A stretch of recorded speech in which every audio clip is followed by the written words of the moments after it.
Assalamualaikum warahmatullahi wabarakatuh. Sahabat channel kami dimanapun antum saat ini berbahagia. Terkenal dengan tafsir mimpinya, dan dengan tafsirnya ia mengingatkan agar orang-orang semakin bertakwa. Seorang alim, zahid, lagi bersifat wara', yang berjumpa dan memandang wajahnya spontan akan bertakbir dan berzikir. Meski begitu thiqah, amanah, faqih, dan tawadhu', ia juga dikenal paling keras terhadap bid'ah dan penghamba hawa nafsu. Tak segan untuk tegas terhadap kemungkaran para penguasa. Fabimithli hadzal imami yuqtada wa bimahasinihi wa akhlaqihi yu'tasa fahuwa min masabihid duja wa manaratil huda. Begitulah kira-kira ungkapan murid, guru, sahabat, dan siapapun yang mengenal beliau. Seorang yang biasa menjamu hidangan yang terbaik setiap orang yang mengunjunginya, membesarkan harapan para pendosa akan ampunan Rabb-Nya. Di malam hari ia selalu menangis dalam munajatnya, di siang hari ia berkeliling menyapa dengan senyumnya. Sehari berpuasa, sehari lainnya ia berbuka. Keimanan dan keimamannya diakui oleh Al-Imam Ibnu Jarir At-Tabari dan ulama sezamannya. Beliau terlahir dari keluarga ilmu dan penuh ketaatan. Anak ketujuh dari saudara-saudaranya yang seluruhnya adalah tabi'in terpercaya. Muhammad ibn Sirin al-Ansari, Abu Bakar kunyahnya atau Abu Umrah al-Basri orang mengenalnya. Berikut ini adalah saudara-saudara kandung beliau: Anas, Ma'bad, Hafsah, dan Karimah maula Anas ibn Malik. Saudaranya Anas mengatakan bahwa ia dilahirkan di 2 tahun tersisa dari kekhilafahan Umar ibn al-Khattab, sedangkan ahli sejarah lainnya mengatakan beliau lahir di 2 tahun terakhir di masa pemerintahan Utsman ibn Affan.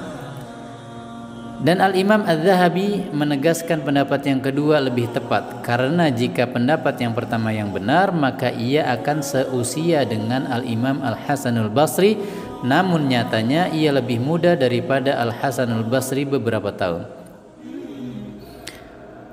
Postur tubuh beliau tak begitu tinggi untuk ukuran orang Arab.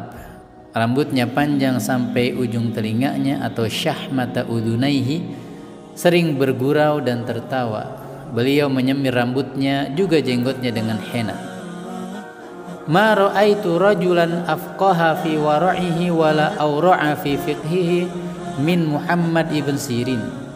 Tidak ada orang yang lebih faqih dalam wara' dan lebih wara' dalam berfikih selain Muhammad ibn Sirin. Demikian pujian Muwarriq al-Ijli kepada beliau.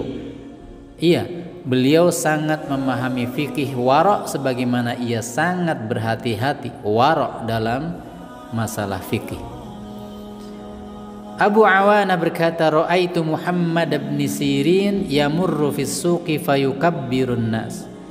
Aku melihat, berjumpa Muhammad ibn Sirin melewati sebuah pasar, dan kusaksikan orang-orang di sekelilingnya bertakbir karena mengaguminya. Allahu Akbar. Suatu hari Al-Imam Ayyub As-Sukhtiyani mendengar Amr ibn Dinar berkata, demi Allah, tidak pernah aku melihat seorang alim seperti Al-Imam Tawus. Lalu Al-Imam Ayyub As-Sukhtiyani berkata, wallahi law ra'a Muhammad ibn Sirin lam yakulhu.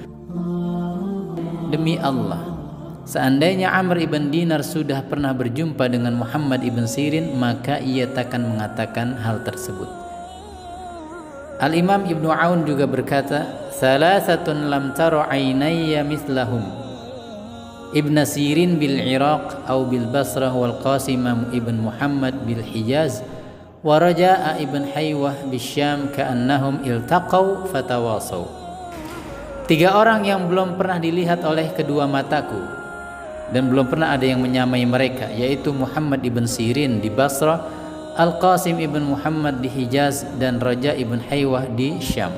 Seolah-olah mereka telah berjumpa dan saling berwasiat. Adalah kesan yang disampaikan Ummu Abdan, istri daripada Hisham ibn Hassan, bahwa kami pernah singgah di rumah Muhammad ibn Sirin dan sungguh kami mendengar isak tangis beliau yang tertahan di malam hari saat bermunajat, namun ternyata di pagi hari ia begitu ramah menyapa dengan senyumnya. Demikianlah akhlak ulama Rabbani, baik hubungannya dengan Sang Pencipta sebagaimana baik pula hubungannya dengan manusia. Hisham ibn Hassan berkisah, sebagian keluarga Ibnu Sirin berkata, kami tidak pernah melihat Muhammad ibn Sirin berbicara kepada ibu kami melainkan dalam keadaan merunduk.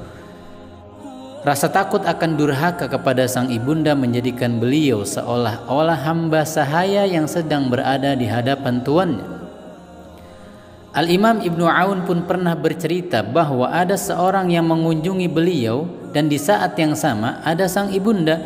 Lalu tamu itu bertanya kepadaku, ada apa dengan sang imam? Apakah ia sedang kurang sehat? Lalu murid-murid yang juga ada di situ menjawab, la walakin hakadha yakunu idza kana inda ummihi. Tidak, beliau sehat-sehat saja, tapi begitulah beliau jika di hadapan ibundanya. Allahu Akbar. Di luar rumah ia begitu disegani, namun seolah-olah tak bernyali di hadapan sang ummi. Sikap beliau terhadap ahli bid'ah dan penguasa jahat. Syu'aib ibn al-Habhab pernah bertanya kepada Ibnu Sirin, apa hukum mendengar ilmu dari pemuja hawa nafsu, ahli bid'ah yakni. Beliau pun menjawab, la nasma'u minhum wala karamah. Jangan sekali-kali kita mendengar ilmu dari mereka, apalagi menghormati mereka. Ibnu Aun pun mengisahkan bahwa suatu hari ada ahlu bid'ah dalam akidah yang mendatangi beliau dan berbicara macam-macam mengenai takdir. Lalu beliau pun membacakan ayat 90 dari surat An-Nahl, a'udzu billahi minasyaitonir rajim.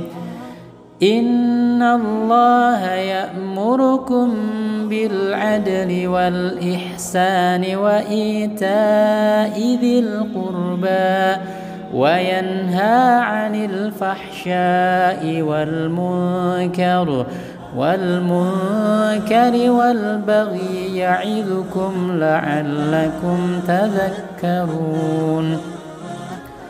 Beliau lalu menutup kedua telinganya dengan jari dan berkata kepada ahlu bid'ah tersebut, sebaiknya kau keluar atau aku yang akan pergi. Beliau dengan derajat keimaman dan keilmuan yang begitu tinggi saja tidak sama sekali berkenan untuk mendengar apapun dari ahli bid'ah, karena khawatir ucapan orang tersebut akan membuat beliau terpukau atau goyah keimanannya karena syubhat mereka. Lalu bagaimana dengan kita? Maka orang tersebut pun keluar dan beliau berkata kepadaku, inna qalbi laisa biyadi wa inni khiftu an yanfutha fi qalbi syai'an fala aqdiru ala ikhrajihi minhu fa ahabbu ilayya an la asma'u kalamahu. Sungguh hatiku ini bukan dalam genggamanku, dan aku takut ada syubhat yang terhembus ke dalam hatiku, sedangkan aku tidak mampu mengeluarkannya. Maka aku lebih suka untuk tidak mendengar ucapan mereka. Ja'far ibn Marzuq mengisahkan bahwa suatu hari Ibnu Hubairah, seorang menteri dari kalangan Bani Umayyah, memanggil beliau serta Al-Imam Al-Hasanul Basri dan Al-Imam Sya'bi. Lalu ia bertanya kepada sang imam, madza ra'aita mundu qarubta min babina? Faqala ra'aitu dzulman fashiya.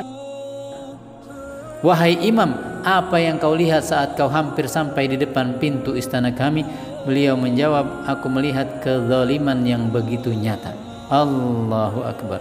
Sang penguasa yang tersinggung ternyata tidak marah, ia malah menghadiahkan sesudahnya 4.000 dinar kepada Al-Hasanul Basri dan kepada Al-Imam Sya'bi, dan juga 3.000 dirham kepada beliau, namun beliau menolak dan mengembalikannya. Maka tak heran jika Hisham ibn Al-Hasan berkata, ma ra'aitu ahadan 'inda sultani aslaba min Ibni Sirin.